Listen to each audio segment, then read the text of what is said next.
Hey hello friends, welcome back to our channel. আশা করি তোমরা সকলেই ভালো আছো। আজকে আমরা কথা বলবো সপ্তডিঙার গুপ্তধন সিনেমাটা নিয়ে। সোনাদা ফ্র্যাঞ্চাইজির 4th ইনস্টলমেন্ট স্টারিং আবির চ্যাটার্জি, অর্জুন চক্রবর্তী, ঈশা সাহা, কৌশিক গাঙ্গুলি এবং অনেকদিন পর বড় পর্দায় দেখলাম রজতাভ দত্তকে।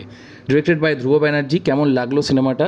এটা একটা টিপিক্যাল গুপ্তধনের সন্ধানের যে আমরা মুভিগুলো দেখে আসছি, সিমিলারলি থার্ড পার্টের থেকে কিন্তু এটা অনেক বেটার হয়েছে প্রিভিয়াস যে পার্টটা ছিল। বাট ডেফিনেটলি ফার্স্ট দুটোকে আমি এখনও এগিয়ে রাখবো।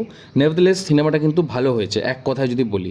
এখানে এবারে সোনাদা গুপ্তধনের সন্ধানে যাবেন সুন্দরবনে, কীভাবে তিনি গুপ্তধনটা এক্সপ্লোর করবেন এবং খুঁজে পাবেন সুন্দরবন এক্সপ্লোর করে, সেটা নিয়ে কিন্তু গল্পটা।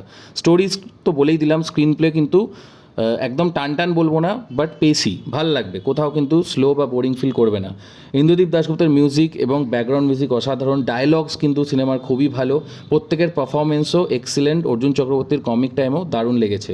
এছাড়াও ধ্রুব ব্যানার্জির ডিরেকশন নিয়েও কোনো কথা হবে না, অসাধারণ। ক্লাইম্যাক্সটা কিন্তু আরেকটু বেটার হতে পারত, এবং সেটা ছাড়াও একটা সাসপেন্স আছে, সেটা কিন্তু প্রথম থেকেই আপনারা প্রেডিক্ট করতে পারবেন, ভেরি ইজি।